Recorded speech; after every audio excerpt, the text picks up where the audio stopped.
Dear class 8 student, अगर आप उर्दू का पेपर बोर्ड का देने जा रहे हैं और आप चाहते हैं कि पेपर से एक दिन पहले एक ऐसी वीडियो मिले जिसको हम 20 से 25 मिनट की वीडियो जिसको हम एक दफ़ा देखें और हमारा जो पेपर है 100/100 जो है वो हल हो जाए, तो बिल्कुल आप एक राइट वीडियो के अंदर मौजूद है जिसमें हम स्मार्ट सिलेबस के मुताबिक और जो आपकी पेयरिंग स्कीम आई हुई है, ठीक है, पेयरिंग स्कीम और स्मार्ट सिलेबस के मुताबिक आपका कंप्लीट जो है वो उर्दू का पेपर, उसके हिंट, उसका गैस कंप्लीट मैं आपके साथ शेयर करूंगा और साथ साथ जो इंपॉर्टेंट एमसीक्यूज हैं, शॉर्ट आंसर क्वेश्चन है, ठीक है, और लॉन्ग क्वेश्चन जो है जिसमें मजमून आ जाता है, जिसमें आपका पैराग्राफ आ जाता है, इसके साथ साथ जो है जुमलों की दुरुस्ती है, सबक का खुलासा है, खत वगैरह आ जाते हैं, सारे के सारे जो है इस वीडियो में कंप्लीट देखेंगे ताकि आप एक वीडियो देखने के बाद आपका जो पेपर है वो 100/100 जो है वो हल हो जाए।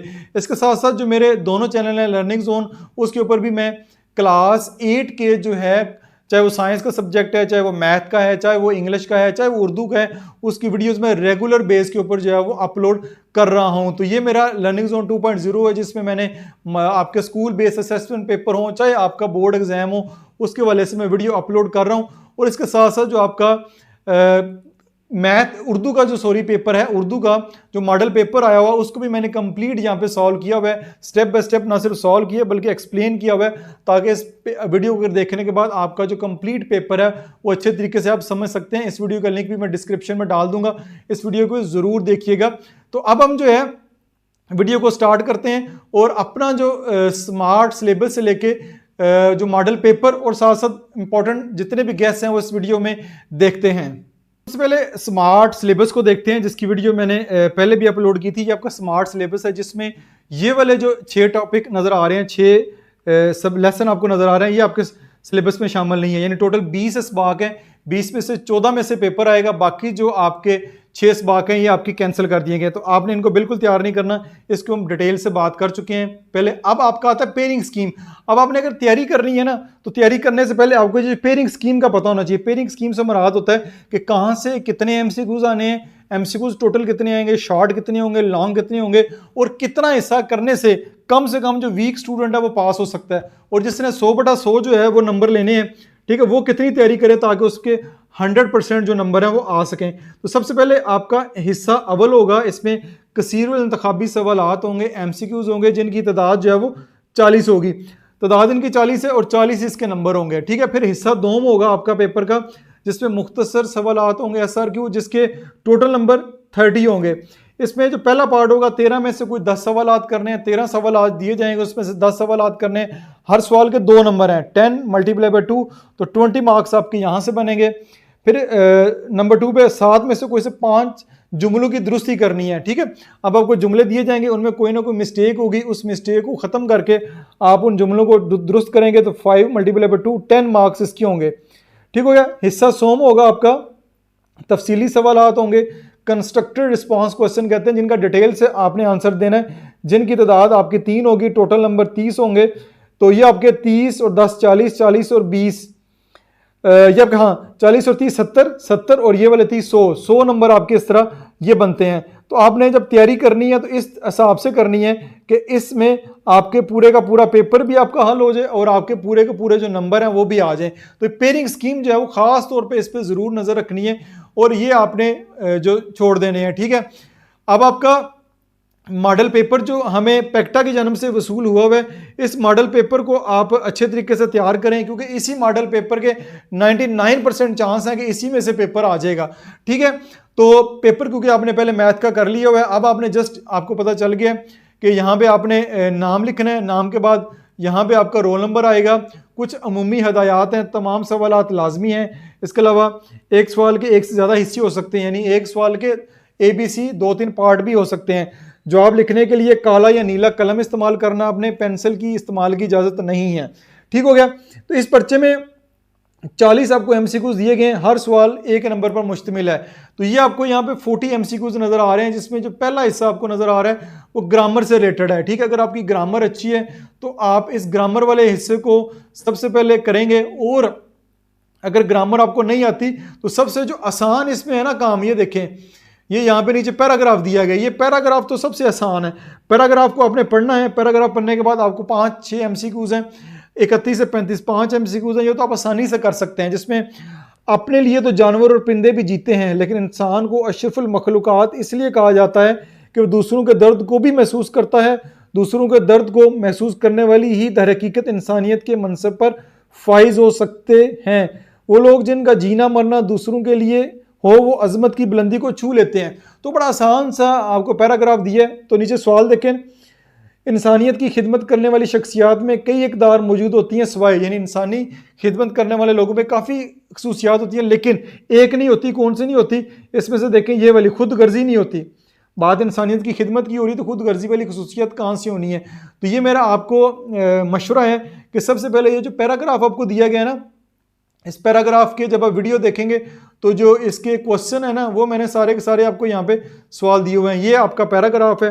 इबारत पढ़कर सवालात के जवाब देने हैं। तो ये इबारत यहाँ पे लिखी हुई है। तो ये इसके MCQs के मैंने आंसर भी लिखे हुए हैं। इंसानियत की खिदमत करने वाली शख्सियत में कई इकदार मौजूद होती हैं सिवाय खुद गर्जी के। ठीक है। लफ्ज़ कारआमद से क्या मुराद है? बेहतरीन आसान सा MCQs है। मुफीद। इबारत का मरकज़ी ख्याल क्या है? ठीक है, मरकज़ी ख्याल तब आपको आएगा जब आप इस पैराग्राफ को पूरे का पूरा पढ़ेंगे। पूरे का पूरा पढ़ने के बाद आपको पता चलेगा मरकज़ी ख्याल क्या है। तो वो बेहतरीन इंसान वो है जो आसानियाँ तकसीम करे। सवाल नंबर 34 है, दर हकीकत इंसानियत के ओहदे पर मुकर्रर हैं दर्दमंद। जो दर्दमंद होते हैं, जो लोगों का दर्द महसूस करते हैं, वो इस ओहदे पर फायज होते हैं। बच्चों को माशरे में कारआमद रुकन बनाया जा सकता है तालीम के साथ। तालीम जब तक देंगे, ठीक है, ये आखिर पे लिखा हुआ है, हम इन्हें तालीम दिलवाकर माशरे के कारआमद शहरी बना सकते हैं। तो ये अगर आपको ग्रामर में इशू आ रहा है तो सबसे पहले ये पैराग्राफ को देखें। पैराग्राफ को आसानी से आप इसके सवालों को जवाब ढूंढ लेंगे। जब आप ये 5 सवाल कर लेंगे ना, तो फिर हमें ज़रा कॉन्फिडेंस आएगा, आपको लगेगा यार मैं बाकी काम भी जो है वो कर सकता हूँ। ठीक है। तो इसके बाद आपके देखेंगे फिर नीचे जो गज़ल वाला हिस्सा है, दर झैल नसम पारे को गौर से पढ़ें। नज़म पारे को गौर से पढ़ें। सवाल नंबर 36 से 40 के दुरुस्त जवाबात की निशानदही करें। तो ये आपने नज़म पढ़नी है। नज़म के पारे दिए गए 1 2 3 4 हैं। ठीक है। तो इन चारों को आपने गौर से पढ़ना है। ठीक है। शेर व शायरी है। ठीक है। उम्मीद है कि आपको शेर व शायरी अब अच्छी लगती होगी। मुझे तो क्लास 8 ही जो है वो पोइट्री बड़ी अच्छी लगना शुरू हो गई हुई थी। तो आप इसको पढ़ें, इतनी मुश्किल नहीं है। देखें, उठो कदम कदम से मिलाते चले चलो, सब मिलके एक राह बनाते चले चलो, मंजिल की धुन में जुमते गाते चले चलो, हर मरहले को सहल बनाते चले चलो। ठीक है, आसान सा है। MCQs भी नीचे आसान है। देखें, नज़म में सहल के मानी क्या है? सहल के मानी क्या होते हैं? सहल के मानी आसान। ठीक है, जो आसान चीज़ है उसको सहल कहते हैं। तो ये भी आप यहाँ पे इसकी MCQs मैंने सॉल्व किए हुए हैं। ये नज़म सारी लिखी हुई है। ठीक है, उसके ये मैंने MCQs लिखे हुए हैं। नज़म में सहल के मानी आसान। नज़म में पतझड़ की रुत में फूल खिलाना से शायर की क्या मुराद है? मुश्किल हालात में भी अच्छाई और नेक काम अंजाम देना। शायर ने टूटे हुए दिलों को मोहब्बत से जोड़ दो से सबक दिया है, दूसरों की मदद करना और मोहब्बत करना। दूसरों की मदद और मोहब्बत करना। नज़म में सबसे ज़्यादा उजागर की गई सिफत कौन सी है? उम्मीद और हौसला। नज़म के शायर हैं अख्तर शेरानी। ठीक है।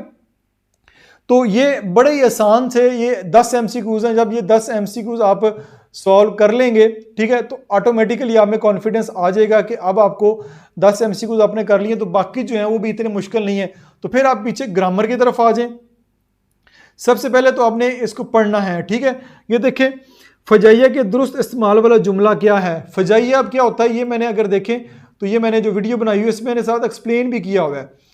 ये अब अगर ऊपर आ जाए, ये फजाइये के दुरुस्त इस्तेमाल वाला जुमला है सुबहान अल्लाह क्या खूब नज़ारा है। ये ऑप्शन ठीक है। सुबहान अल्लाह के बाद फजाइया का इस्तेमाल ताज्जुब और खुशी के इजहार के लिए दुरुस्त है। यानी फजाइया ग्रामेटिकली आपने इसको समझना है, करना है कि खुशी और ताज्जुब के इजहार के लिए ये वाला हम इस्तेमाल करते हैं। तो नेक्स्ट हम देख लेते हैं, अमन व अमान वाले माशरे के लिए ज़रबुल मिसल बोली जाती है। जब अमन व अमान वाला माशरा होता है ना, उसमें ज़रबुल मिसल बोली जाती है। शेर और बकरी एक ही घाट पर पानी पीते हैं। तो ये ज़रबुल मिसल अगर आपने देखी हुई हैं, समझी हुई हैं, सुनी हुई हैं, तो आपको पता चल जाएगा जिस माशरे में अमन व अमान होता है उससे मुराद होता है कि शेर और बकरी जिस तरह दोनों का आपस में दुश्मनी होती है, जब एक ही जगह पे ये पानी पिएंगे तो इससे मुराद ये है कि वो माशरा बड़ा अमन व अमान वाला, जहाँ पे दो दुश्मन भी आपस में इकट्ठे जो है वो पानी पी रहे हैं।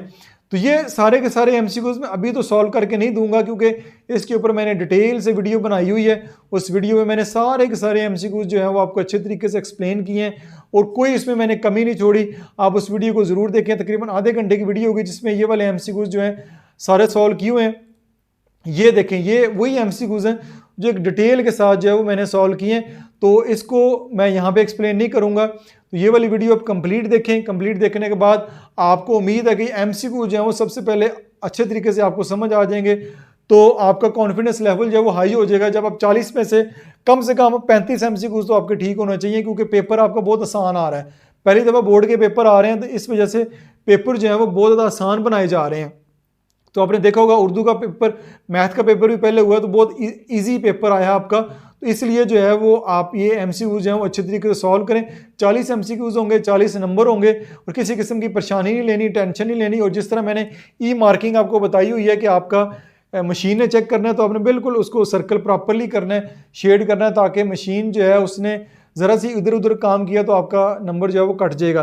तो ये आपके पहले 40 एमसीक्यूज इस तरह आपने सॉल्व करना है। जो भी ज़रूरी हदायत है मैंने वो आपको दे दी हैं। हमारा फिर पेपर 2 आता है Urdu part B, subjective type, यानी कि ये जो हमने पेयरिंग स्कीम में डिस्कस किया था। पेयरिंग स्कीम में ये हिस्सा दोम और हिस्सा सोम, मुख्तसर सवालात और फिर तफसीली सवालात, ये जो पेपर है इसको अब डिस्कस करते हैं। ठीक है, इसमें मुख्तसर सवालात है, कुल नंबर 30 हैं। इसमें से पहला जो सवाल बनेगा वो 13 में से कुछ 10 सवालात करने हैं। 13 क्वेश्चन दिए जाएंगे, कोई से 10 सवालात करने हैं, 20 नंबर होंगे। इसके बाद जो हिस्सा क्वेश्चन नंबर 2 बनेगा, इसका 7 में से कोई से 5 जुमलों की दुरुस्ती करनी है। तो ये आपका बनेगा, ये आपके क्वेश्चन, ये देखें क्वेश्चन नंबर सवाल नंबर 41, पहले 40 एमसीक्यूज, दर्जैल में से कोई से 10 सवालात के मुख्तसर जवाब दें। तो ये आपके पास जो 13 एमसीक्यूज हैं ये बन रहे हैं। 13 एमसीक्यू 13 क्वेश्चन है, तो इन 13 क्वेश्चन के आपने आंसर करने हैं। अब आप देखें तो इसमें जो है मुख्तसर सवालात है, जैसे जिस नज़म में अल्लाह ताला की तारीफ़ बयान की जाए इसे सुनफ़े सखन में क्या कहते हैं। ठीक है, तो बड़ा ही आसान सा जो है वो इसका आंसर है। जिस नज़म में अल्लाह ताला की तारीफ़ बयान की जाए इसे सुनफ़े सखन को क्या कहते हैं, ये लिखिए, जिस नज़म में अल्लाह ताला की तारीफ़ बयान की जाए इसे हमद कहते हैं। जैसे कि हमेशा जो है वो आप देखते हैं उर्दू की जो पहली होता है सबक वो आपका हमद ही होता है। ठीक है, तो इस तरह ये छोटे छोटे क्वेश्चन हैं जिनके जवाबात मैंने यहाँ पे लिखे हुए हैं। खाक दर अकदस का मफहूम बयान करें। खाक दर अकदस से मुराद नबी करीम सल्लल्लाहु अलैहि वसल्लम के रोज़ा मुबारक पाक की मट्टी है। हस्से लतीफ़ से क्या मुराद है? हिस्से लतीफ़ से मुराद वो सलाहियत है जिससे इंसान हुस्न, नफासत और फ़नून की बारीकियों को महसूस करता और सहराता है। ठीक है, ये देखें ना, आसान सान से क्वेश्चन है, कुछ भी ऐसा जिसमें मुश्किल नहीं है। सकावत किसे कहते हैं? हम कुदरती आफात से खुद को कैसे बचा सकते हैं? कोई से 2 तरीके लिखें। ठीक है, ये तो क्वेश्चन का जवाब आप खुद भी लिख सकते हैं। सकावत किसे कहते हैं ये भी आप जवाब जो खुद भी लिख ले सकते हैं, सोशल में आपने पढ़ा होगा। सकाफत किसी कौम के रहन सहन, रस्म रवाज, ज़बान और फ़नून और अक़दार के मजमूए का नाम है। हम कुदरती आफात से कैसे खुद को बचा सकते हैं? कुदरती आफात से मुतल्लक पेशगी इत्तलात और हुकूमती हदायत पर अमल करके, महफूज मकामात पर पनाहगाहें तमीर करके और हंगामी हालात के लिए ज़रूरी सामान तैयार रखकर हम इससे बच सकते हैं। ठीक है, तो ये हो गया। उसके बाद काटो तो बदन में लहू नहीं का मफहूम लिखें। काटो तो बदन में लहू नहीं का मफहूम लिखें। ठीक है जी, ये अगर आपने पढ़ा हुआ अच्छे तरीके से, एक मुहावरा है। ये मुहावरा शदीद खौफ, हैरात या परेशानी की हालत को ज़ाहिर करने के लिए इस्तेमाल होता है, जिससे इंसान सकते में आ जाए। ठीक है, उस वक्त ये होता है काटो तो बदन में लहू नहीं मफहूम लिखें। तो ये मुश्किल भी लग रहा होगा बच्चों को, जो वीक बच्चे हैं वो इसको स्किप कर लें, क्योंकि आपके पास 3 शॉर्ट क्वेश्चन छोड़ने के ऑप्शन मौजूद हैं। मेजर शबीर शहीद को किन 2 एजाज़ात से नवाजा गया? मेजर शबीर शरीफ शहीद को दस्तारा जुरत और पाकिस्तान का सबसे बड़ी फौजी आज़ाद निशान हैदर से नवाजा गया।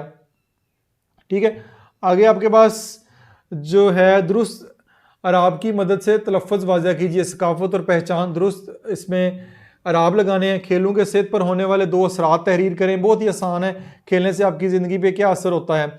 मौसम बहार का मंजर 2 जुमलों में बयान करें। आजकल मौसम बहार शुरू होने वाला है, तो अपनी तरफ से भी इसका जवाब लिख सकते हैं।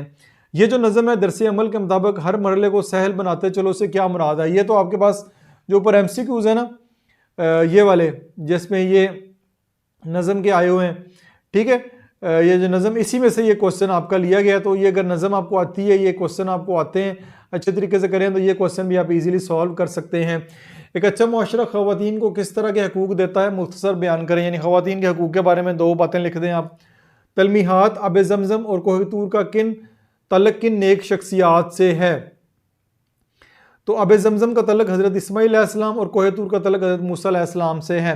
ठीक है, तो ये जितने भी शॉर्ट क्वेश्चन है मैंने टोटल जो 13 के 13 शॉर्ट क्वेश्चन हैं उनको यहाँ पे आपके लिए सॉल्व किया हुआ है, इनके आंसर भी लिखे हुए हैं। तो ये आप कोई से 10 करेंगे, अगर 13 के 13 आते हैं तो 13 के 13 भी कर लें, कोई मसले वाली बात नहीं है। तो ये मुख्तसर सवालात हो गए। फिर उसके बाद हमारे पास जो अगला हिस्सा है क्वेश्चन नंबर 42 का, दरज़ैल जुमलों को तवज्जो से पढ़ें और कोई से 5 गलत जुमलों को दुरुस्त करके लिखें। तो ये सबसे आसान है, यानी कि जुमले आपने बिल्कुल ठीक करके लिखने हैं। तो कुल नंबर 10 नंबर आपको मिल जाएंगे। सैलाब एक कुदरती आफत है। ठीक है, तो आफत गलत लिखा हुआ है, आफत आप ऐसे करके लिख देंगे तो ये गलत लिखा हुआ है। जीने चाहा तो ज़रूर आऊँगा। ठीक है, तो ये आपने अगर ग्रामेटिकली आपने ये ग्रामर अच्छे तरीके से पढ़ी है तो आपको बड़े अच्छे तरीके से ये आ जाना चाहिए। अब आप मुझे कमेंट्स में बताएं कि इसकी दुरुस्ती क्या है। सारी जो वर्ड है मैं नहीं बताऊंगा ताकि मुझे भी पता चले आपकी तैयारी कितनी है। तो ये कमेंट्स में बताएं। असलम ने लाहौर जाना है, असलम को लाहौर जाना है, मेरे घर के पास एक दुकान है। ठीक है, ये मुझे कमेंट्स में बताते जाएं। बीमारियां इंसानी सेहत के लिए ख़तरा हैं। ये जो ख़तरा है ना, ये तो सीधा सीधा नज़र आ रहा है, ये गलत लिखा हुआ है। तो आप इनको यहाँ पे इस तरह करके लिखेंगे। तो आप अगर उर्दू आपकी अच्छी है तो आप इसको इस तरह लिख सकते हैं। अच्छी हिकमत अमली से नुकसानात, ये नुकसानात भी जो है ये ठीक नहीं लिखा हुआ है, इसको भी आप ठीक करें। फलाही अदारे अवाम की खिदमत करते हैं। ठीक है, फलाही अदारे अवाम की खिदमत करते हैं, इसमें भी आपने गलती ढूंढनी है। तो 1 से लेकर 7 तक है, सिर्फ और सिर्फ आपने 5 करने हैं। 5 करेंगे तो 5 2 10, ये बल्कि सबसे ज़्यादा आसान है। अगर ये आप कर लेंगे तो 10 नंबर तो आप इजीली जो है वो यहाँ से ले सकते हैं। ठीक है, ये हो गया आपका। फिर हिस्सा 100 में इंशाइया सवाल, ये लॉन्ग क्वेश्चन में आते हैं, इसको लॉन्ग क्वेश्चन कहते हैं। तो सवाल नंबर 43 है, किसी एक सबक का खुलासा लिखें, सबक के मुसन्नफ़ का नाम भी तहरीर करें। तो 14 सबक है, 14 में से 2 तो आपको दिए जाएंगे, आप पहले 7 कर लें। मैं आपको ट्रिक बताता हूँ कि पहले आप 7 कर लें तो पहले 7 में आपका ये कवर हो जाएगा। सारे के सारे ना भी करें तो काम चल जाएगा। मेजर शबीर शरीफ शहीद और दूसरा है ख़वातीन का एहतराम और मकाम। ठीक है, किसी एक सबक का खुलासा लिखना है, ये मैंने लिखा हुआ खुलासा। ठीक है, मैंने लिखा है मेजर शबीर शरीफ शहीद मुसन्नफ़, ये दरसी कुतब कमेटी ने मुरतब किया है खुलासा। ठीक, खुलासा है ये सबक पाकिस्तान के अजीम सबूत मेजर शबीर शरीफ शहीद की बहादुरी और कुर्बानी की दास्तान बयान करता है। मेजर शबीर शरीफ 28 अप्रैल 1947 को गुजरात में पैदा हुए। इनका ताल्लुक एक फ़ौजी ख़ानदान से था और बचपन ही से इनमें फ़ौजी बनने का शौक़ था। वो एक नडर ज़हीन और डिसिप्लिन नौजवान थे। 1971 की जंग में मेजर शबीर शरीफ ने सलमानकी सेक्टर पर दुश्मन के खिलाफ बहादुरी की लाजवाल मिसाल कायम की। उन्होंने अपनी कंपनी के साथ दुश्मन की एक ऊंची पोजीशन पर कब्जा किया और मुतअद्दिद हमलों को पसपा किया। इस बेस पे उन्होंने दुश्मन के टैंक को भी तबाह किया। 6 दिसंबर 1971 को दुश्मन के बराह रास्त फायरिंग का सामना करते हुए उन्होंने जामे शहादत नोश किया। इनकी बेमिसाल जुर्रत और कुर्बानी के एहतराम में हुकूमत पाकिस्तान ने एक मुल्क के सबसे बड़े फ़ौजी आज़ाद निशान हैदर से नवाजा। इससे कबल 1965 की जंग में इन्हें सितारे जुर्रत भी मिल चुका है। मेजर शबीर शरीफ शहीद आज भी कौम के लिए हिम्मत और हुब्बुल वतनी की रोशन मिसाल है। आपको ये मुश्किल लग रहा है, आप दूसरा कर लें, ख़वातीन का एहतराम और मकाम। खुलासा बस इतना ही होना चाहिए, 1/3 होता है बेसिकली। अगर सबक जो है उसमें 1000 वर्ड है तो आपने जस्ट तकरीबन 350 वर्ड जो हैं वो 1/3 बन जाता है। वैसे तो 333 जो है 1/3 बनता है, 350 जो अल्फाज हैं वो काफ़ी हैं, उसमें आपका खुलासा जो है वो कवर हो जाएगा। उसके बाद नेक्स्ट जो हमारे पास सवाल आएगा वो आएगा ख़त। अपने दोस्त के नाम इम्तिहान में कामयाबी की मुबारकबाद के लिए ख़त लिखें, जैसा करोगे वैसा भरोगे, एक नवान पर एक कहानी लिखें। तो चाहे इनमें से एक ख़त आप कर लें, चाहे आप कहानी तैयार कर लें, इन दोनों में ऑप्शन है। तो जो आप कर लेंगे, या सारे ख़त तैयार कर लें या सारी कहानियाँ तैयार कर लें, या आपकी मर्ज़ी है। या जो लाइक बच्चे हैं वो तो दोनों ही करें ताकि उनका पेपर जो है वो 100% हो। तो मैंने यहाँ पे दोस्त के नाम इम्तिहान में कामयाबी की मुबारकबाद के लिए ख़त जो है उसको मैंने सेलेक्ट किया। इम्तिहानी मरकज़ 20 मई 2024 आपकी डेट होगी 9 मार्च 2026। प्यारे दोस्त अली, अस्सलामु अलैकुम। उम्मीद है तुम खैरियत से होंगे। डेट यहाँ पे जो मर्जी लिख दें, कोई मसले वाली बात नहीं है। आज अखबार में तुम्हारा रिजल्ट देखा। पहले जो है अखबार में रिजल्ट आया करते थे, अब तो अखबार में नहीं आता, ऑनलाइन आता है। तो आप यहाँ पे अखबार की बजाय ऑनलाइन भी देख सकते हैं। यहाँ आप देख सकते हैं आपके अब्बू ने आपका रिजल्ट बताया, तो मेरी खुशी की इंतहा न रही।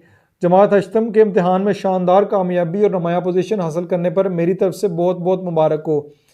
मुझे तुम्हारी काबिलियत और मेहनत पर पूरा यकीन था और तुमने अपनी कामयाबी से साबित कर दिया कि मेहनत कभी रायगान नहीं जाती। ये तुम्हारी दिन रात की मेहनत और वालिदैन की दुआओं का नतीजा है। मुझे उम्मीद है कि तुम मुस्तकबिल में भी इस तरह कामयाबी के झंडे गाड़ोगे। अपने वालिदैन को भी मेरी तरफ से मुबारकबाद देना। तुम्हारा दोस्त अल्लाह बेजीम। ठीक है, वस्सलाम तुम्हारा दोस्त। अब आपने अल्लाह बेजीम ही लिखना, अपना नाम यहाँ पे मेंशन नहीं करना। ABC इंग्लिश में लिखते हैं, यहाँ पे अल्लाह बेजीम लिखेंगे। तो यहाँ आप जैसा करोगे वैसा करोगे। ठीक है, इसके ऊपर एक कहानी भी लिखना चाहें तो लिख सकते हैं। Last question number 45। किसी एक मजमून पर कम से कम 200 अल्फाज पर मुश्तमिल मजमून तहरीर करें। कम से कम 200। ठीक है, इल्म के फ़ायदे, वक्त की पाबंदी। बहुत ही आसान है, दोनों ही इस तरह के बेसिक से आपसे आएंगे। इल्म के फ़ायदे या वक्त की पाबंदी तो आसान से आएंगे, मुश्किल नहीं। आप खुद से भी लिखना चाहें तो लिख सकते हैं। तो मैंने वक्त की पाबंदी पे लिखा है। देखें, आसान से 200 वर्ड्स बन जाते हैं। वक्त एक अनमोल ख़जाना है जो कि एक बार हाथ से निकल जाए तो वापस नहीं आता। वक्त की कदर करना और हर काम को इसके मुकर्रर वक्त पर अंजाम देना वक्त की पाबंदी कहलाता है। यह कामयाबी की कुंजी और तरक्की का सबसे बड़ा राज है। दुनिया में जितनी भी अजीम शख्सियात गुजरी हैं, उन्होंने वक्त की कदर करके ही बुलंद मकाम हासिल किया है। कायनात का पूरा निज़ाम वक्त की पाबंदी का बेहतरीन नमूना है। सूरज का वक्त पर तलुओ गरूब होना, मौसमों का अपने वक्त पर आना जाना और चांद का घटना बढ़ना, ये सब हमें वक्त की पाबंदी का दर्स देते हैं। यानी वक्त की पाबंदी आपने रोज़मर्रा की जो नेचर है ना, उससे ये साबित करना है, उससे ही उसकी इंपॉर्टेंस बतानी है। यानी सूरज का गलूब होना, तलू होना, मौसमों का आना जाना, चांद का घटना बढ़ना। ठीक है, स्कूल का आपका एक टाइम पे लगना, एक टाइम पे छुट्टी होनी है, नमाजों के औकात, ये सब जो है वो वक्त की पाबंदी के बारे में हमें बताते हैं। एक तालिब इल्म के लिए वक्त की पाबंदी बहुत ज़रूरी है। जो तालिब इल्म वक्त पर स्कूल जाता है और अपना काम वक्त पर करता है और वक्त पर सोता जागता है, वो इम्तहानात में भी अच्छी कारकर्दगी दिखाता है। इसके बरक्स वो वक्त ज़ाया करने वाले तालिब इल्म हमेशा पीछे रह जाते हैं। कायद-ए-आज़म मोहम्मद अली जिन्ना ने फरमाया। तो इस तरह का मजमून आया ना, इसमें किसी का कौल भी शामिल कर दें। जो बड़े हैं, कोई भी हमारे जो बड़े हैं, चाहे वो पाकिस्तानी है, चाहे कोई और भी है, बड़ा अंग्रेज़ भी है, उसका भी कौल शामिल कर दें उर्दू में, कोई मसले वाली बात नहीं। इसके आपको ज़्यादा नंबर मिलेंगे। मैं आपको यकीन दिलाता हूँ कि अगर हमने वक्त की पाबंदी को अपना लिया तो हम में कोई खामी नहीं रहेगी। अलगर्ज हमें चाहिए कि वक्त की कदर करें और अपने हर काम को वक्त पर करने की आदत डालें। वक्त की पाबंदी ही हमें ज़िंदगी के हर मैदान में कामयाबी और इज़्ज़त दिला सकती है। तो इस तरह जो है आपका ये पेपर मैंने पूरे का पूरा सॉल्व करके आपको दे दिया है। ठीक है, अब आपने इसी तरह पेपर को सॉल्व करना है, अच्छी लिखाई रखनी है। जो आपको आता है वो ठीक है, जो नहीं आता उसको भी कोशिश करनी है, जिस हद तक हो सकता है आप उसको हल करें। तो उम्मीद है कि आपके पेपर जो हैं वो अच्छे से आएंगे। और मुझे नीचे कमेंट्स में ज़रूर बताएं कि आपको किस हद तक समझ आई है। और अपना जो मैथ का पहला पेपर हुआ है उसका भी फीडबैक ज़रूर दें कि आपका वो पेपर कैसा हल हुआ है। अपना बहुत सारा ख्याल रखिएगा। दिस इज़ मासूम बशर साइनिंग ऑफ।